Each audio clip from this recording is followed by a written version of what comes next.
Hello, I'm Ellen Silva. I'm a volunteer with the Oregon Bee Atlas, and I'm here to share a presentation that was given at the November 2023 Entomological Society of America conference.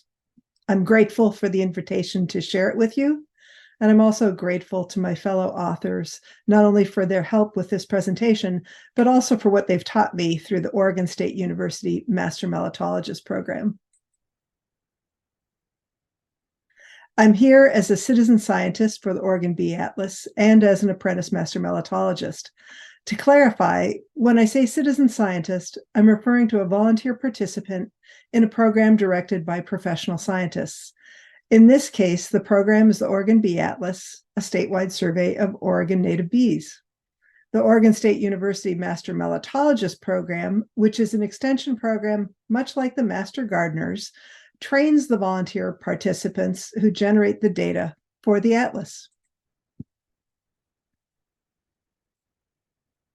My original presentation came right after the excellent presentation on the Oregon Bee Atlas and its accomplishments that was given by Lincoln Best. Because you're missing that context, I'm going to give you a 10,000-foot overview of the program. The Oregon Bee Atlas mission is to build the first comprehensive and scientifically vouched account of the native bee fauna of Oregon. It uses a volunteer workforce to collect specimens from all parts of the state, and the effort has been highly successful. Starting around 2018, we had an estimate of 300 to 400 species for the state. And today, given what we've learned, we are now confident that there are more than 700 Oregon bee species. Not only are our volunteers documenting bee species occurrences and vouchering them with museum quality specimens, but we've also generated the largest database of bee-plant interactions in the world. Of course, professionals like the head of the OBA and our taxonomist Lincoln Best and the Oregon State Arthropod Collection Curator Chris Marshall are critical to this work. But without the tens of thousands of museum quality specimens collected by the OBA volunteers, none of it would have been possible. What does a master mellitologist actually do when they're volunteering for the OBA? Well, we head to the fields and we collect bees, of course. We capture floral associations, location, and date, all in iNaturalist. And then when we return to home base and pin up our bees, we verify that data. This data verification triggers OSU to print the location labels, OSU being the Oregon State University, the home of the Oregon Bee Atlas. After we add the location labels to our bees, we can curate our collection to the degree that we desire. Some of us go to the effort to try to identify all of our bees, at least to genus level, and some simply arrange their bees nicely in a box and turn them in, and both are great contributions. Either way, this can represent hundreds of hours of work and hundreds of travel miles and travel dollars for a given master mellitologist. It also represents lots of bees, over 30,000 in 2023 alone. And it takes a lot of master mellitologists to catch that many bees. So far, we have trained over 237 participants in the online portion of the training. Of those 237, 134 have gone on to take the in-person field and microscope training that is required to become a certified apprentice master mellitologist. And in the 5 or 6 years that we've been in operation, we've retained 77 active members out of those 134. These are master mellitologists who are either turning in bee collections or working in public outreach, or both. And of those 77, I got to tell you, there are probably 20 or fewer who account for more than half of the bees that will be turned in this year. And I realize that may seem like a lot of training to get a few dozen highly active collectors, but we're perfectly happy with this result. We are achieving Atlas goals with over 130,000 vouchered specimens to date, well over 130,000, and we have new bee discoveries every season, such as the documentation of a much wider range for Melecta edwardsii, as shown here. Two of our master mellitologists, my buddies Susan Albright and Carol Yamada, collected specimens of this gorgeous bee along the Columbia Gorge in 2021. Several more were found in the same spot the following year. Even I got one. And that's over 500 miles from the closest prior record for this species. So we're learning a lot.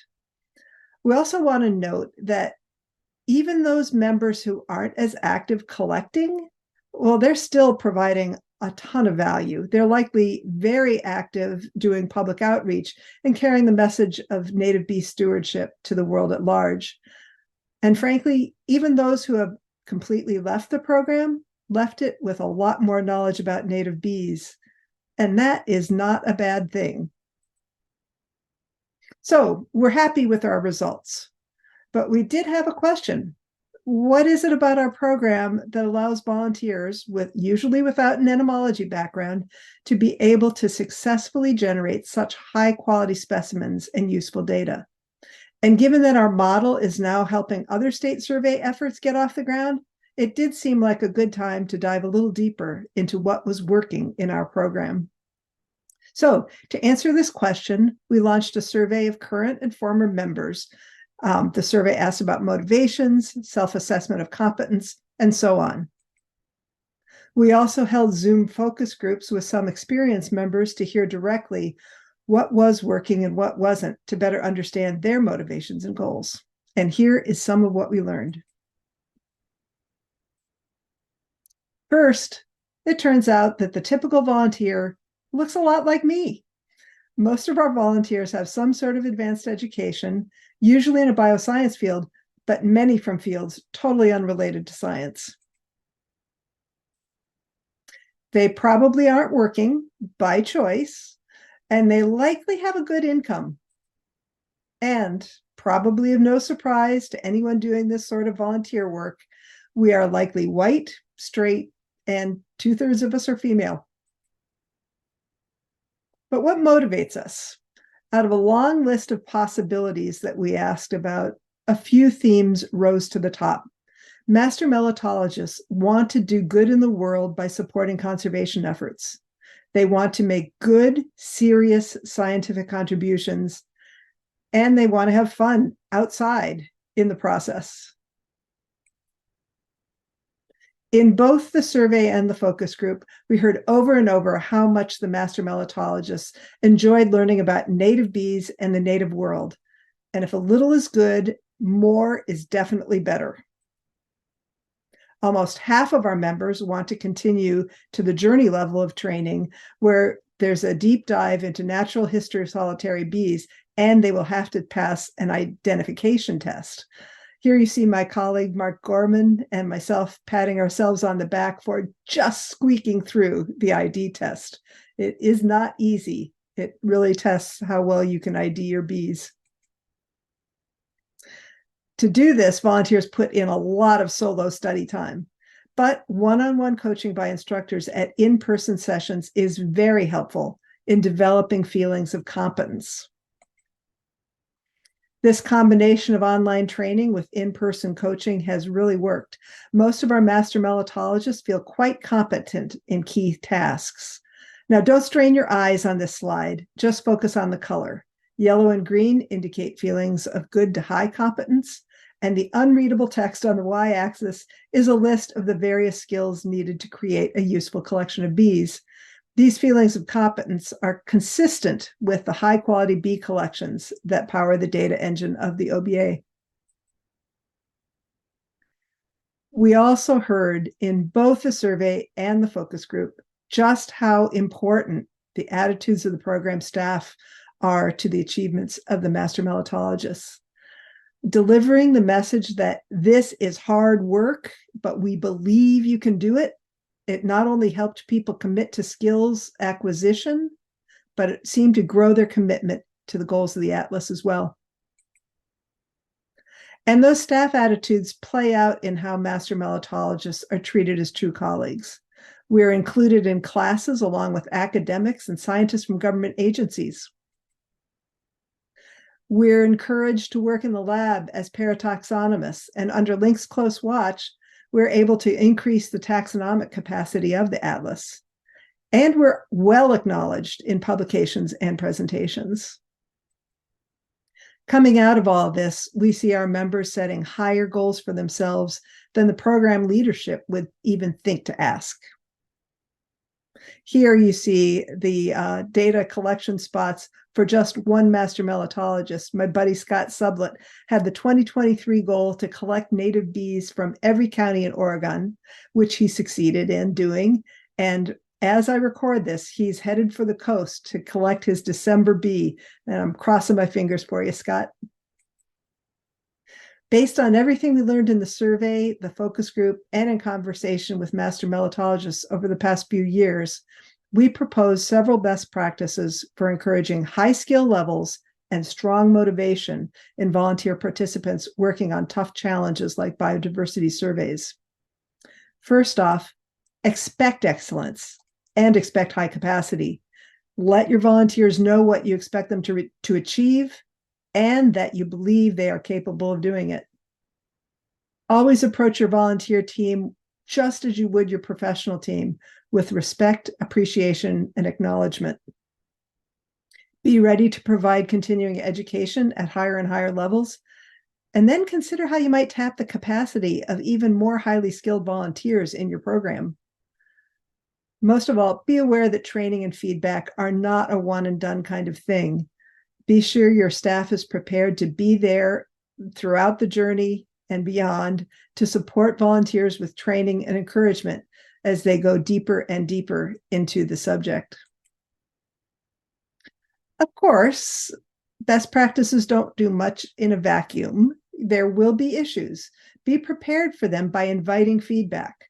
If you don't take time to listen to the volunteers, they will tell you what they think with their nets. Like the time our program tried to get newly trained and highly enthusiastic mellitologists to follow, frankly, kind of boring, timed single plant protocols when loads of the really cool bees were buzzing on the plants that were just a few steps away. One mini revolt later, and the advisory panel came into being. The advisory panel functions to listen to the program staff as they describe potential new programs, new requirements, and that lets the staff make any needed adjustments before they take that program out live. We haven't had any revolts since then. By the way, now that some of us have gotten deeper into the bee literature, we actually want to learn those kind of boring research techniques. We have a number of master mellitologists that are actually asking to be given rigorous survey protocol assignments. I'll tell you, it's all in the timing. As do many citizen scientist programs, the Master Mellitologist program has several outstanding challenges that affect our volunteers and those who might want to join us. These include a lack of diversity in our population and significant time and dollar barriers to entry. I don't have time to go into those and discuss them today, but we do want to acknowledge that we're aware they're there. In addition to the snapshot of our work that I've shared today, we have a great deal of volunteer collection data that we can explore in relation to time and program, motivations, and so on. And we plan to do just that for a future publication. We also plan to explore external and internal success factors, which we know exist. In the meantime, thank you for listening to our initial thoughts. And thank you to the many groups that support our work, and especially to my colleagues in collecting and outreach and just plain fun, the Oregon Bee Atlas Master Mellitologists.